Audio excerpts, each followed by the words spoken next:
വളരെ പ്രധാനപ്പെട്ട ഒരു പ്രമേയത്തിലാണ് ഇന്ന് നമ്മുടെ ചർച്ച നടത്തുന്നത്. പക്ഷേ ഈ കണ്ണ് എന്ന വിഷയവുമായി ബന്ധപ്പെട്ട് എനിക്ക് ഈ ചടങ്ങിൽ സംബന്ധിക്കുന്നതിന് പ്രസക്തമാക്കുന്നത് ഞാൻ കാഴ്ചയില്ലാതെ ജനിച്ച് ജീവിക്കുന്ന ഒരാൾ എന്ന് മാത്രമല്ല, മറിച്ച് Kerala federation of the blind എന്ന ഒരുപക്ഷെ ഏറ്റവും ശ്രേണീബദ്ധമായി കാഴ്ചയില്ലാത്തവരുടെ സർവ്വതോന്മുഖമായ വികസനം ലക്ഷ്യമാക്കി പ്രവർത്തിക്കുന്ന, ഏഷ്യയിൽ തന്നെ അനിതര സാധാരണമായ മറ്റൊരു സംഘടനയില്ലാത്ത വിധം പ്രവർത്തിച്ചുകൊണ്ടിരിക്കുന്ന കേരള ഫെഡറേഷൻ ഓഫ് ദ ബ്ലൈൻഡിൻ്റെ നിലവിലെ സംസ്ഥാന അധ്യക്ഷനായി ഞാൻ പ്രവർത്തിച്ചുകൊണ്ടിരിക്കുകയാണ്. മാത്രമല്ല, എൻ്റെ ഗവേഷണം PhD പൂർത്തിയാക്കിയത് കാഴ്ചയില്ലാത്തവരുടെ സാഹിത്യത്തിലുള്ള നിർമ്മിതിയെയും പ്രാതിനിധ്യത്തെയും കുറിച്ചാണ്. ഒരു കാഴ്ചയില്ലാത്ത വ്യക്തി എന്നുള്ള അനുഭവത്തേക്കാൾ എന്ന ആ പ്രയോഗത്തേക്കാൾ ഒരുപക്ഷെ ഇത്തരം മേഖലകളിലുള്ള എൻ്റെ ഇടപെടലായിരിക്കാം ഈ ഒരു വേദിയിൽ നിലനിൽക്കുന്നതിന് കൂടുതൽ എന്നെ അനുയോജ്യനാക്കുന്നത് എന്ന് ഞാൻ വിശ്വസിക്കുകയാണ്.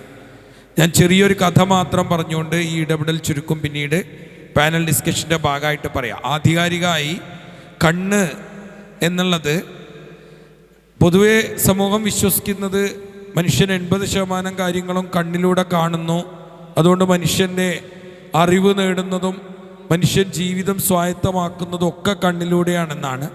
സത്യത്തിലല്ല. കണ്ണ് മറ്റ് ഇന്ദ്രിയങ്ങളെപ്പോലെയുള്ള ഒരു ഇന്ദ്രിയം മാത്രമാണ്. കണ്ണ് കാഴ്ചയില്ലാത്തവർക്ക് പ്രത്യേകമായ ഒരു ഉൾക്കാഴ്ചയില്ല.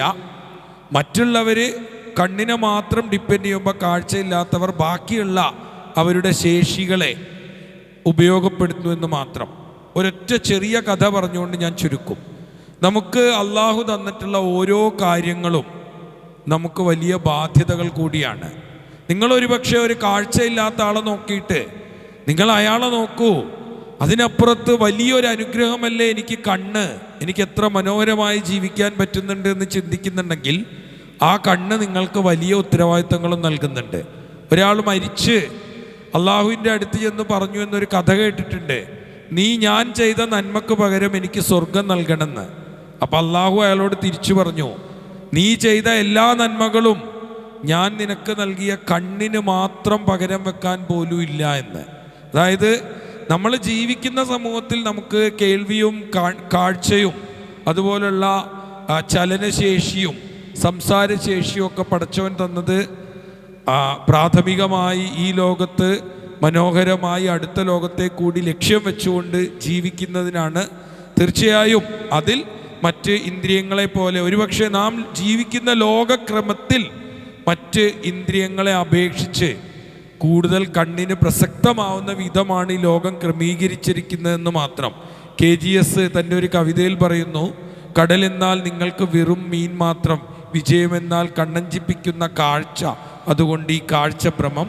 ബാക്കി കാര്യങ്ങൾ ഞാൻ ഇതിൻ്റെ പാനൽ ഡിസ്കഷൻ്റെ ഭാഗമായി പറയാം എന്നുള്ളതുകൊണ്ട് കൂടുതൽ സംസാരിക്കുന്നില്ല. ഈ വേദിയിലേക്ക് എന്നെ ക്ഷണിച്ച ഈ സ്ഥാപനത്തിൻ്റെ, പ്രത്യേകിച്ച് ഇന്ന് രാവിലെ വിളിച്ചപ്പോഴേ, രാവിലെ ആണ് ഫംഗ്ഷൻ എന്ന് പറഞ്ഞാൽ വരാൻ പറ്റില്ല എന്ന് പറഞ്ഞപ്പോൾ ഈ ചടങ്ങ് ഞങ്ങൾ കൂടി പങ്കെടുക്കാവുന്ന രീതിയിൽ സംവിധാനിച്ച് എല്ലാ കൺവീനിയൻസും അറേഞ്ച് ചെയ്തു തന്ന സംഘാടകരോടുള്ള നന്ദി അറിയിച്ചുകൊണ്ട് നിർത്തുന്നു.